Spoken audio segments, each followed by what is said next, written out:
ఇంతకీ మీ జబ్బు ఏమిటో చెప్పనే లేదు. ఎందుకండి అంత బాధపడతారు? బాధ అంటే నాకు పెద్ద బాధ ఏం లేదనుకోండి. నా జబ్బు వల్ల ఆడవాళ్ళకే కొంచెం బాధ. అంటే ఎలా చెప్పడం అండి బాబు? చెప్పకపోతే వైద్యం చేయడం ఎలాగండి? నాకు అసలు టైం అయిపోతుంది, నేను వెళ్ళిపోతాను. చెప్పినా వెళ్ళిపోతారు, అదే కదా నా బాధ. అసలు మీ జబ్బు ఏమిటో చెప్పండి. చెప్పక తప్పదంటారా?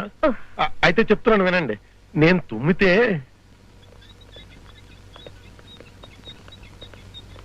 నాన్సెన్స్. ఇటువంటి జబ్బు ఎక్కడా చూడలేదు. ఏది తుమ్మండి. డాక్టర్ నన్ను నమ్మండి, నేను తుమ్మితే మీరు చాలా ఫీల్ అయిపోతారు. నా ఎవరినైనా మోసం చేయగలరేమో గాని డాక్టర్ని మాత్రం మోసం చేయలేరు. ఏది తుమ్మండి చూద్దాం. తుమ్ము రావడం లేదండి. అంటే మీరు చెప్పేది అబద్ధం. నా మాట నమ్మండి. సరే, మీకు తుమ్ము ఎలా తెప్పించాలో నాకు బాగా తెలుసు.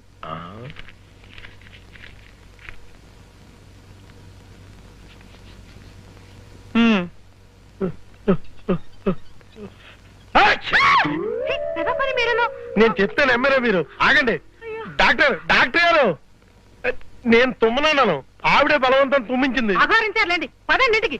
కర్మ.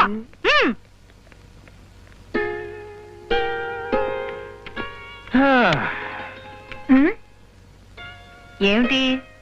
ఏముంది? ఏం లేదు. ఆహా, ఇక్కడ కూర్చోవడంలో మీ ఉద్దేశం ఏమిటా అని. ఏముంది, మీరు నాకింత సహాయం చేస్తున్నారు కదా, చక్కగా ఓ పాట పాడి మీకు ఆహ్లాదం కలిగిద్దామని. ఎంటర్టైన్మెంట్. మీరు బాగా పాడగలరని నాకు తెలుసు గాని మీ పడకెక్కడా? బాత్రూమ్ లో. ఏమిటి? బాత్రూమ్ లో. ఇది తమర సామ్రాజ్యం కదా. చాలు చాలు, చాలా పొద్దుపోయింది.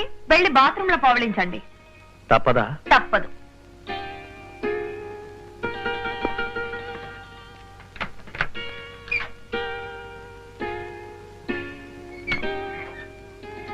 ఒకసారి లేవండి.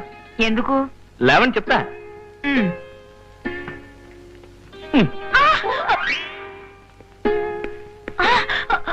సారీ, దిండు.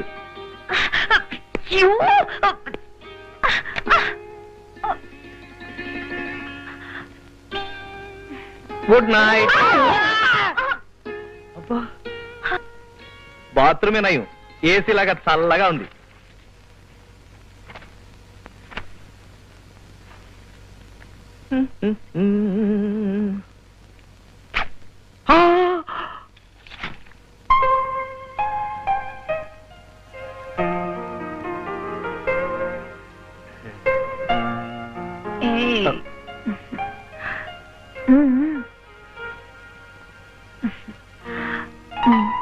ఏంటి? నేను నిన్ను గాఢంగా ప్రేమిస్తున్నాను. తొమ్మలక్కడి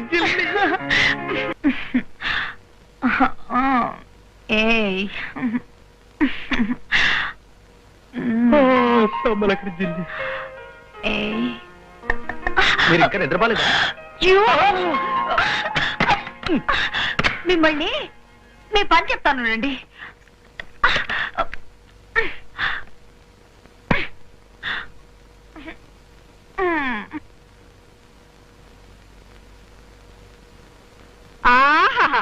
బాగుంది, చాలా బాగుంది. ఓ పక్కన మన పెద్దరిక మంట కలిసి పోతుంటే, మన అధికారం చేయి జారిపోతుంటే నిమ్మకు నీరెత్తినట్టు కూర్చున్నారా? తీసుకోండి. ఈ కర్రతో దాన్ని వాణ్ణి 4 తన్ని ఇంట్లో నుంచి బయటకు పంపండి. కోడళ్ళని కొంపలో నుంచి తరవడంలో నువ్వు మనగత్తేవు కదే, ఆ పనేదో నువ్వు చేస్తేనే బాగుంటుంది. అంటే ఏమిటి మీ ఉద్దేశం? కోడల మీద నేను చేయి చేసుకోవడం అంత బాగుండదు, ఎంతైనా ఆడపిల్ల కదా. అదే నువ్వైతే ఆ అమ్మాయి కరాటే చేస్తే నువ్వు కర్ర సాగు చేయొచ్చు. ఆడవాళ్ళు కొట్టుకున్నా ఎవరు ఆక్షేపించరు కూడా. అందుకని చెప్పేది విని. మీ బోర్డు సలహా నాకు అక్కర్లేదు. మీరు ఇక్కడే ముసుగేసుకొని కూర్చోండి. దాని సంగతి నేను తెలుస్తాను, నా సంగతి దానికి తెలియదు.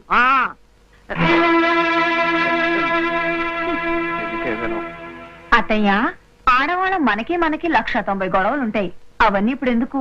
ముందు టిఫిన్ తినండి. నేను తినను. తినరా? ససేమిరా తినను. మరి మీ సంగతి ఏమి మావయ్య గారు? ఆయన తినరు. నేను అడుగుతున్నది మిమ్మల్ని మావయ్య గారు. ఆయన తినరని నేను చెప్తున్నానుగా. ఆయనే కాదు, ఈ ఇంట్లో ఎవరు నీ చేతి వంట తినరు. అర్థమైందా?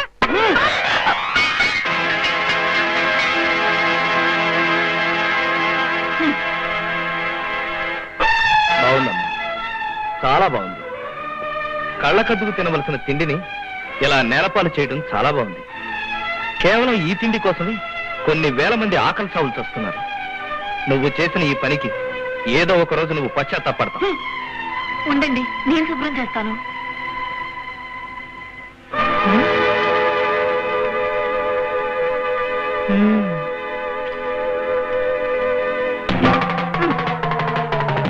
ఆగండి, మనిషి అన్నాక కొంచెమైనా సిగ్గు ఉండాలి. మా అమ్మ తినలేదు, మా నాన్న తినలేదు, నేను కూడా తినలేదు.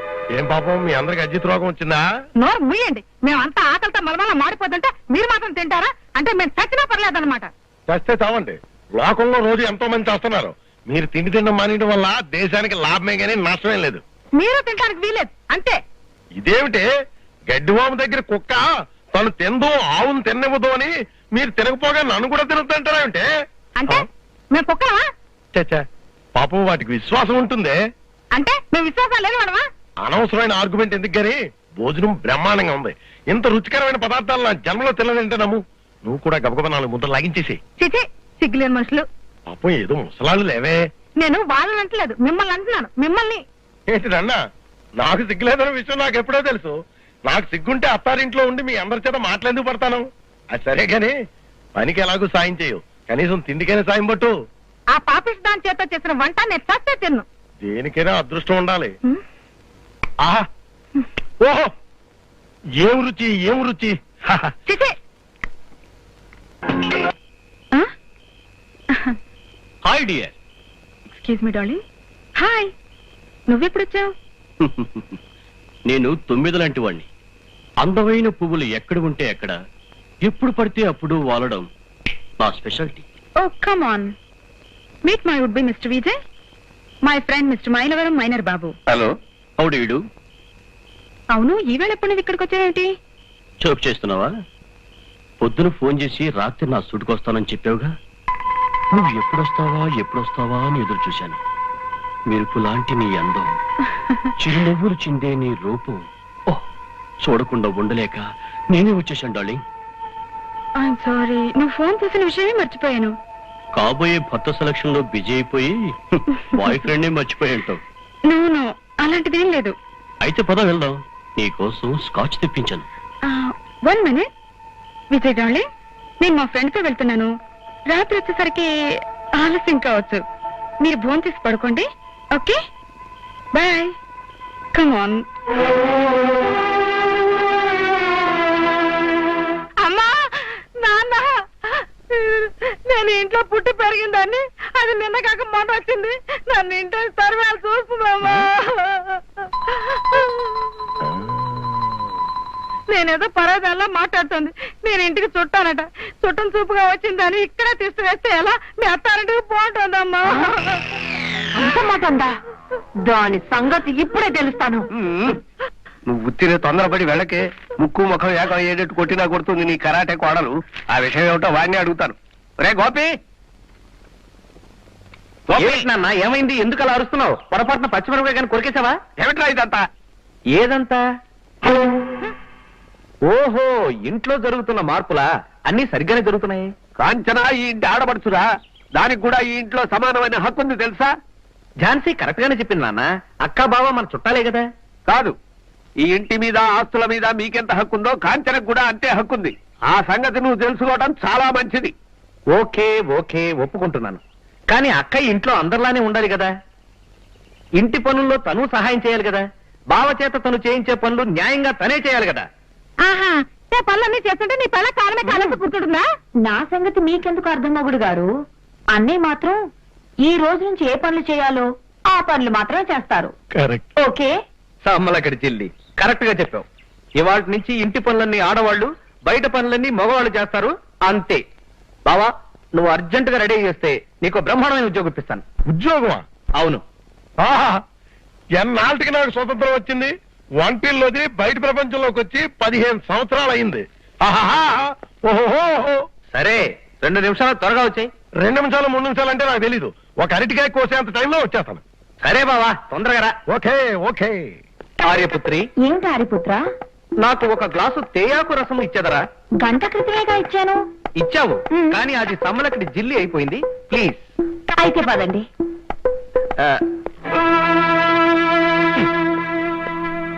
చూసారా ఆ విధవ చేసే పనులు? పెత్తనం అంతా వాడి చేతుల్లోకి తీసుకుని మనల్ని బయటకు పంపించాలని చూస్తున్నాడు. నువ్వేం దిగులు పడకే. మన పెద్దాడ ద్వారకా ప్రసాద్ గారు అమ్మాయిని పెళ్లి చేసుకుని 10 లక్షలు తీసుకురాని చెబుతా వీడి పని. అప్పుడు వీడిని ఏం చేస్తానో చూడు. నాన్న ఆ 10 లక్షలు 2 లక్షలు నాకు ఇవ్వాలి, ముందే చెప్తున్నాను. ఆ?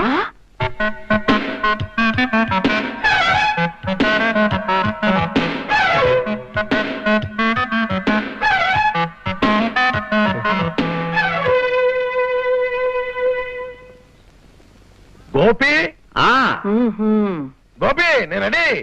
పద. ఆ. ఇదిగో ఆ. ఏంటిది? ప్యాకింగ్. టకింగా నిన్నలా తీసుకెళ్తే ముందు నా ఉద్యోగం సమ్మలక్కడ జిల్లింగ్. ఆ? ఆ కాళ్ళకి చెప్పులేయి. ఈ ఇంటికి వచ్చాక చెప్పు దెబ్బలు తిన్నావు కానీ చెప్పులు వేసుకున్న పాపాను ఎక్కడ పోయాను? సరే నేను కొనిపెడతాను పద. చెప్పులా? రెండును. ఓకే. ఆర్యపుత్రి ఏంటి ఆడిపుత్ర? మరి నాకు సెలవా? Bye bye. Thank you. Bye. Bye.